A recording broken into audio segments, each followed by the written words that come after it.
Presiden Indonesia sampai sujud di hadapan Kamarudin, sampai menyembah-nyembah Kamarudin, itu untuk apa? Memohon untuk apa ke Kamarudin gitu? Ya karena kalau kita bersujud kan biasanya memohon kan, memohon sesuatu gitu. Apakah memohon supaya anaknya nggak ditangkap? Apakah memohon supaya anaknya nggak disebutkan sama Kamarudin?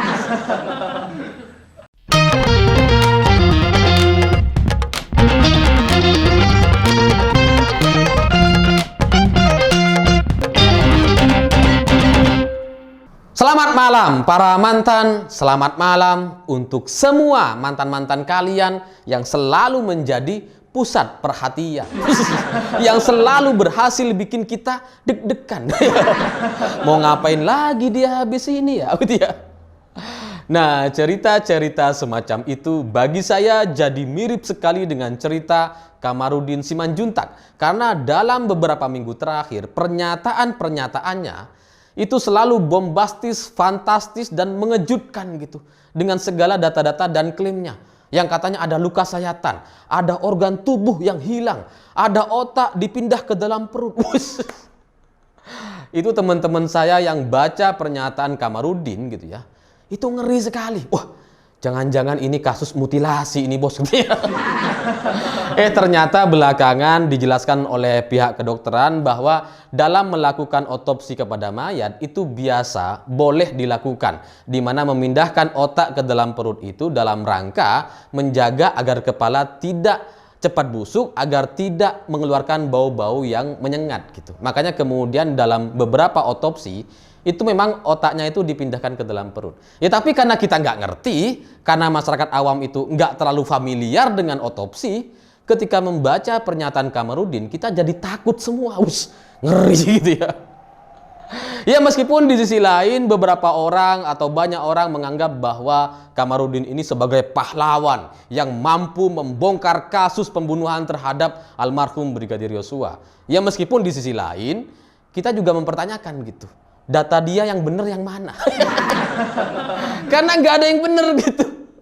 Yang katanya otak dipindahkan ke dalam perut, luka sayatan, ada organ tubuh yang hilang, itu semuanya dibantah sama kedokteran. Lalu kemudian terjadi penganiayaan antara Magelang sampai Jakarta, itu juga kemudian dibantah oleh Komnas HAM. Karena Yosua ketika sampai di Jakarta masih dalam kondisi sehat walafiat atau hidup. Jadi nggak ada penganiayaan gitu ya. Jadi dari data-data Kamarudin itu sebenarnya banyak yang meleset. Ya meskipun di sisi lain dalam rangka menarik perhatian media dia luar biasa gitu. Sangat-sangat luar biasa. Meskipun dari sisi kualitas sebagai pengacara gitu ya. Ini patut dipertanyakan, kok bisa pengacara meleset semua data-datanya gitu. Dan kalau kita ngelihat kasus yang pernah ditangani oleh Kamarudin gitu. Jadi beberapa minggu lalu saya pernah ditelepon sama seorang teman gitu ya, seorang pendeta, dan beliau bercerita gitu. Mas Alif tahu nggak kenapa MKC itu akhirnya divonis berat sekali, 10 tahun penjara dia. Kenapa, tahu nggak Mas Alif? Wah, nggak tahu saya Pak, saya bilang. Wah, itu gara-gara si pengacaranya tuh Kamarudin gitu, dan dia bikin ulah terus katanya. Bikin sebel jaksa, bikin sebel hakim, makanya kemudian vonisnya berat sekali. Tapi pikir-pikir iya juga gitu ya. Kok bisa MKC ini sampai 10 tahun? Padahal untuk Yahya Waloni, untuk kasus yang sama penistaan agama, itu cuma 5 bulan. Ferdinand Hutahian, yang juga kasus penistaan agama, cuma divonis 7 bulan. Sampai Ahok sendiri, yang secara politik luar biasa sampai kemudian membuat gerakan 212, 411, yang punya jabatan yang sangat berpengaruh di Indonesia. Untuk kasus penistaan agama, cuma divonis 2,5 tahun. Nah ini MKC, bukan siapa-siapa, nggak punya pengaruh apa-apa, 10 tahun vonisnya, gara-gara Kamarudin. Tapi saya nggak tahu kebenarannya terkait informasi ini. Silahkan kalian menilai saja. Bagi saya pribadi, saya akhirnya terbiasa dengan pernyataan-pernyataan bombastis dan fantastis dari Kamarudin. Karena biasanya kita harus menunggu dulu gitu, mencari tahu kebenarannya. Bener nggak nih si Kamarudin kali ini gitu ya. Apalagi belakangan setelah kasus Ferdy Sambo selesai gitu ya. Ya karena Ferdy Sambo sudah jadi tersangka, sudah ditahan di Makobrimob, dan belakangan kemarin sudah divonis dipecat secara tidak hormat dari Polri. Ini kan artinya sudah selesai kasus ini gitu ya. Tapi si Kamarudin ini kan masih menjadi pembicara di mana-mana. Masih diundang di banyak media gitu. Nah, bicaranya hari ini bukan lagi kasus pembunuhan, tapi udah nyerempet-nyerempet ke capres. Saya juga kaget gitu. Kamarudin bilang bahwa ada dana capres sebesar 300 triliun rupiah yang dikelola oleh seorang dirut BUMN. Ini kemudian seorang dirut ini mendekati banyak perempuan, dikasihlah uang ke banyak perempuan ini, lalu kemudian uang 300 triliun ini diinvestasikan, nanti kemudian bisa ada dividen, keuntungan atau cashback. Nah, dana ini nanti digunakan untuk pilpres. Makanya kemudian kita jangan sampai salah pilih presiden. Lah kok nyambung capres ini si Kamarudin ini. Ya meskipun di sisi lain ya boleh-boleh saja gitu. Semua pengacara boleh bicara pilpres gitu, dan boleh juga menjadi pengacara atau kuasa hukum salah satu kandidat gitu kan. Kan nggak apa-apa gitu. Ya cuma kalau kasus dari Kamarudin ini itu kok ya nyerempet-nyerempet gitu. Dia diundang dalam hal atau kasus Brigadir Yosua, almarhum Brigadir Yosua, terus bicaranya soal Sapres. Bicara soal 300 triliun di BUMN. Wah, ini Kamarudin dukung siapa ini? Ya karena kalau sudah menyeret atau menyangkut nama BUMN, itu kan otomatis atasannya adalah Erick Thohir yang memang berniat untuk maju di Pilpres 2024. Nah, Kamarudin ini siapa di belakangnya? Dukung siapa dia? Prabowo atau Erlangga atau jangan-jangan Anies? Nggak tahu lah, tapi ya kembali lagi gitu. Kita jadi terbiasa dengan pernyataan-pernyataan bombastis seorang Kamarudin karena kita biasanya harus menunggu dulu kebenarannya seperti apa. Tapi ada satu pernyataan yang membuat saya jadi sangat-sangat kepikiran sampai hari ini selama beberapa hari terakhir gitu ya. Karena Kamarudin bilang bahwa dialah orang atau sosok yang membongkar kasus Wisma Atlet Hambalang sampai kemudian membuat seorang SBY, Presiden SBY waktu itu sampai bersujud, sampai menyembah-nyembah. Buset. Waktu saya bongkar Wisma Atlet Hambalang sama IKTP kan saya aku yang penjarain itu. Di situ berapa menteri itu yang saya penjarain ya? Angelina Sondak, Anas Urbaningrum, Jero Acik, Andi Malarangeng. Karena aku yang dulu bongkar itu kan sampai Presiden sujud menyembah saya. Presiden sujud menyembah saya. Di Indonesia satu-satunya lawyer yang pernah disembah presiden itu saya. Satu-satunya lawyer di Indonesia yang disembah oleh Presiden Indonesia hanya Kamarudin Simanjuntak. Ini membuat saya jadi kepikiran gitu. Kok bisa ya Hambalang yang bongkar ternyata Kamarudin? Ya karena saya ngikutin betul soal kasus Hambalang ini gitu kan. Kan banyak konten-konten saya terkait Hambalang. Dan setahu saya yang membongkar kasus Hambalang ini adalah Nazarudin gitu.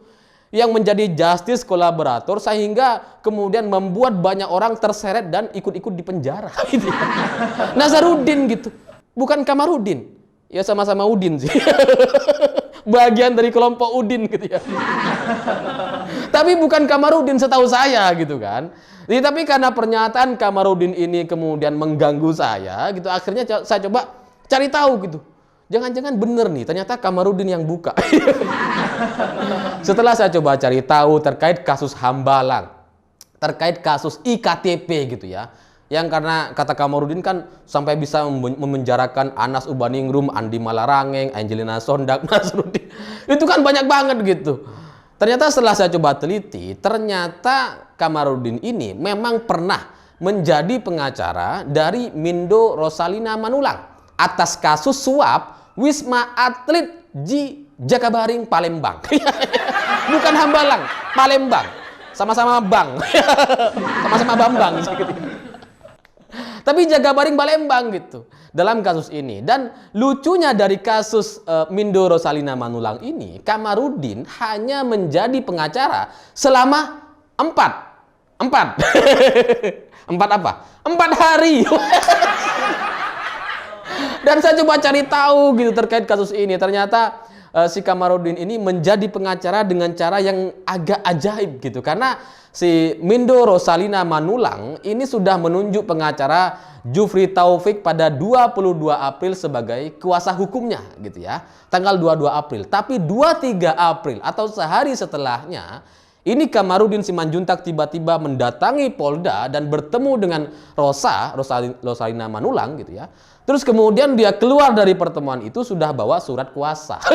Sudah ditandatangani sama Rosalina Manulang. Tapi setelah 4 hari KPK meminta agar hanya satu pengacara saja yang mendampingi. Akhirnya Rosalina Manulang ini menetapkan Jufri Taufik sebagai pengacaranya dan memecat Kamarudin Simanjuntak. Tapi klaimnya kan dia membongkar hambalang, membongkar iktp. Padahal kasus yang ditangani terkait Mindo Rosalina Manulang itu kasus suap Wisma Atlet di Jakabaring, Palembang, bukan Hambalang. Ya karena si Rosalina Manulang ini ditangkap terkait OTT, operasi tangkap tangan, ketika memberikan suap sebesar 3,2 miliar rupiah kepada sekretariat Kemenpora. Dan Kemenpora ini katanya disuruh atau diminta oleh pihak DPR sebesar 10 miliar untuk dikumpulkan dari para pengusaha-pengusaha yang menggarap proyek pembangunan infrastruktur di era SBY. Nantinya kalau mereka sudah dapat uang 10 miliar ini, pihak DPR akan menaikkan porsi pembangunan di sektor Kemenpora. Jadi itu deal-dealnya, makanya kemudian ditangkap sama KPK si Rosalina Manulang ini dan masuklah dia ke penjara selama 2,5 tahun. Memang tuntutannya itu 4 tahun tapi kemudian divonis 2,5 tahun. Nah, yang menarik antara Rosalina dengan Kamarudin Simanjuntak ini sempat terjadi cekcok gitu. Dari pihak keluarga juga sempat gak terima dengan si Kamarudin Simanjuntak karena pernyataan-pernyataannya itu ya bombastis gitu ya. Yang dia bilang bahwa dia itu diancam oleh pihak keluarga, kemudian mobilnya itu rusak gitu ya. Terus dibalas sama pihak keluarga Rosa bahwa Kamarudin ini cuma 4 hari tapi minta bayaran 5 miliar gitu. Wah, pokoknya dua pihak ini saling melaporkan ke kepolisian. Ya meskipun sampai sekarang nggak ada yang diproses sama kepolisian ya, karena kayaknya sama-sama itulah. Sama-sama nggak penting. Tapi dari kasus ini gitu ya, dari Mindo Rosalina Manulang ini memang kemudian menyeret Nazarudin. Karena waktu itu Nazarudin sempat kabur kan ke Singapura dan kemudian ditangkap di Kolombia gitu ya. Tapi sekali lagi, kalau orang yang membongkar kasus Wisma Atlet Hambalang yang di Bogor gitu ya, ini setahu saya emang Nazarudin gitu. Jadi kalau kemudian Kamarudin mengklaim bahwa dia yang berhasil membongkar kasus Hambalang ini atau iktp gitu ya, apalagi iktp ini saya lihat rekam jejaknya nggak ada si Kamarudin ini gitu ya. Ini kasus yang mana yang ditangani sama Kamarudin gitu ya. Karena kalau dia bilang bahwa dia membongkar gitu padahal dia cuma pengacara yang cuma 4 hari gitu ya. Itu emang bombastis sekali. Tapi ya sekali lagi memang dari kasus Rosalina Manulang ini kemudian menyeret banyak orang, menyeret Nazarudin, kemudian Rosa ini bersaksi untuk kasusnya Anas Urbaningrum, Angelina Sondag. Emang dia kemudian jadi saksi terkait praktek korupsi yang dilakukan di era Presiden SBY waktu itu. Nah, tapi ketika Kamarudin mengatakan bahwa SBY sampai sujud-sujud di hadapan Kamarudin, ini terus terang membuat saya jadi berpikir gitu. Untuk kasus Hambalang katanya gitu kan. Ya karena kita tahulah Hambalang itu kan semuanya udah ditarget gitu kan. Pengurus-pengurus Demokrat itu kan semuanya sudah masuk penjara. Dari ketua, sekretaris, bendahara. Udah masuk semuanya tuh. Cuma ada satu yang nggak masuk. Pangeran lengan panjang. Yang kemarin baca puisi itu loh. Cuma dia yang belum masuk. Ya waktu itu dia posisinya sebagai pengurus utama di Partai Demokrat gitu. Cuma dia yang nggak masuk penjara, yang lain udah masuk gitu. Nah, Kamarudin sampai membuat SBY bersujud menyembah-nyembah Kamarudin dalam hal ini, dalam kasus Hambalang ini, itu konteksnya karena apa? Ya karena kalau kita sampai bersujud di hadapan orang gitu ya, jangankan ke orang, kita bersujud kepada Tuhan saja, itu ada alasannya. Karena kita mau berdoa, karena kita mau sholat gitu ya. Nggak mungkin cuma sujud-sujudan gitu ya. Emangnya anak kecil gitu. Nah, ini Presiden Indonesia sampai sujud di hadapan Kamarudin, sampai menyembah-nyembah Kamarudin, itu untuk apa? Memohon untuk apa ke Kamarudin gitu? Ya karena kalau kita bersujud kan biasanya memohon kan, memohon sesuatu gitu. Apakah memohon supaya anaknya nggak ditangkap? Apakah memohon supaya anaknya nggak disebutkan sama Kamarudin? Ya apa gitu? Gak mungkin SBY sebagai presiden Indonesia iseng sujud di depan pengacara. Gak mungkin sama sekali gitu. Nah ini perlu dijelaskan sama Kamarudin. Atau pihak SBY juga perlu mengklarifikasi, pernah nggak seorang presiden Indonesia sampai bersujud di hadapan pengacara? Dan itu dalam rangka apa? Ya saya kalau dengar pernyataan Kamarudin itu antara percaya nggak percaya gitu, karena kadang bener kadang enggak gitu kan. Banyak enggaknya, tapi dalam hal ini kok kayaknya saya memilih percaya aja. Karena seru gitu. Kalau sampai bener SBY sampai bersujud di hadapan Kamarudin dalam rangka menyelamatkan anaknya, wus. Ini akan jadi kasus yang luar biasa dan bisa dibongkar sampai 2024 mendatang. Dan ini akan menjadi pintu masuk bagi Demokrat menuju jurang kegelapan. Tapi sekali lagi itu hanya pernyataan Kamarudin. Jadi kita masih menunggu, meminta klarifikasi dari pihak SBY, dari pihak Kamarudin terkait apa yang membuat SBY sampai bersujud-sujud di hadapan Kamarudin. Ya tapi di luar itu, di luar sujud-sujudnya SBY kepada Kamarudin gitu ya, terkait Hambalang ini sekali lagi setelah saya coba telusuri gitu ya, itu nggak ada kaitannya dengan Kamarudin. Bahwa Rosalina Manulang kemudian membawa Nazarudin, membawa orang-orang yang lain masuk ke dalam pusaran penjara, lalu kemudian masuk semuanya ke dalam penjara gara-gara kasus korupsi di Hambalang dan di banyak tempat lainnya gitu ya. Itu emang adalah sebuah fakta. Tapi kalau kemudian Kamarudin mengklaim bahwa saya yang membongkar IKTP dan Hambalang, itu itu bisa benar sebagian lah gitu. Tapi sebagian lain ya enggak lah, porsinya ya masih lebih banyak yang lain lah. Karena porsi dalam hal ini kan ada KPK, ada Nazarudin, ada juga yang lain-lain yang Julianis gitu ya, yang membongkar dan membuat banyak orang kemudian menjadi tahanan hari ini. Nah, di kasus Yosua juga sama menurut saya. Menurut saya porsinya itu ya lebih banyak kepada Kapolri, Kabareskrim, Mabes Polri, lalu kemudian di backup sama Mahfud MD, di backup sama Presiden Jokowi atas Kapolri, sehingga membuat kasus ini menjadi terang benderang. Tapi bagi siapapun yang percaya dengan Kamarudin sebagai pahlawannya, sebagai hero-nya, nggak masalah juga gitu. Dalam hal ini saya juga berharap agar terkait SBY yang katanya bersujud di hadapan Kamarudin itu menjadi jelas dan dibuka sejelas-jelasnya. Lebih jelas daripada kasus Ferdy Sambo. Ya karena ini sebuah tragedi gitu. Presiden sebuah negara menyembah, bersujud di hadapan pengacara. Gara-gara apa? Masa iya gara-gara ibas? Gak tahu lah ya, tapi kita tunggu saja gitu ya. Sebarkan pernyataan ini, kita tuntut agar Kamarudin bicara setelah ini, bicara lagi, dan kita kasih panggung yang meriah untuk Kamarudin Simanjuntak. Saya pikir itu. Terima kasih sudah menonton. Jangan lupa subscribe, like, dan komen. Begitulah kura-kura.